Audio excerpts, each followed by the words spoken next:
Duke folur mbi projektin dhe qëllimin e këtij projekti, Ministri i Mjedisit Qetësor Nurhani Zairi gjithashtu paralajmëroi se këtë vit do të fillojë me financim të projektit rajonal për rajonin e Pollogut. Si vjet do fillojmë me financim të projektit rajonal për rajonin e Pollogut, që do përfshijë fillimisht 4 komuna dhe pastaj do bëhet zgjerimi i tij, një projekt që do kushtoj diku 10 milion euro, që do përfshijë nga komuna e Vrapçishtit, komuna e Brvenicës, komuna e Zhelinës, komuna e Bogovinës një pjesë dhe pastaj me mundësi të ngjitet komuna e Jugunovcit dhe një pjesë e poshtme, andaj ka mund të zgjerohet edhe pse jo dhe komuna e Tetovës, mund të ketë mundësi që të furnizohet nga ky ujësjellës. Ndërkaq drejtuesi i sektorit për punë operative nga delegacioni i Bashkimit Evropian, Martin Klauk, theksoi se ky projekt ka për qëllim modernizimin e shërbimeve të ndërmarrjeve komunale.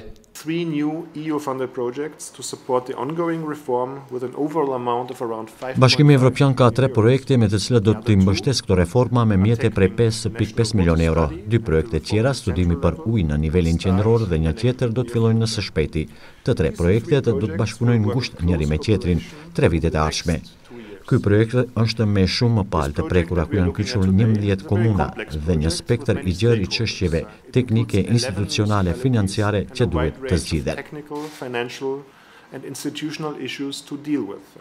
Me këtë projekt të iniciuar nga Ministria e Mjedisit Qetësor dhe Planifikimit Hapësinor dhe e financuar nga Bashkimi Evropian, janë përfshirë ndërmarrjet publike nga qyteti i Shkupit dhe nga komuna e Tetovës, Gosivarit, Manastirit, Kavadarit, Dibrës, Radovishit, Kërçovës, Berovës dhe Kumanovës.